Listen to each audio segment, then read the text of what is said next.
தெற்காசியாவை கட்டியாண்ட சோழ பேரரசன் நம் பெரும்பாட்டன் பேரரசன் ராஜராஜ சோழன் தனது குருநாதர் கரூரார் சித்தரின் அருளாசி பெற்று தட்சிணமேரு எனும் தென்காயிலாயத்தை நிறுவி தமிழுக்கும் தமிழர்களுக்கும் பெருமை சேர்க்கும் விதமாக தஞ்சையில் சிவனாருக்காக அவர் கட்டியெழுப்பிய 1000 ஆண்டு கடந்து கம்பீரமாக நிற்கும் ராசராசேச்சரம் எனும் பெருவுடையார் திருக்கோயிலின் சித்திரை பெருவிழா கொடியேற்றத்துடன் தொடங்கி நடைபெற்று கொண்டிருக்கிறது.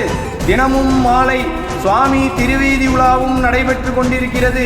விழாவின் முக்கிய நிகழ்வான திருத்தேர் திருவிழா வருகின்ற ஏப்ரல் மாதம் 27ஆம் தேதி திங்கட்கிழமை அன்று நடைபெறவுள்ளது.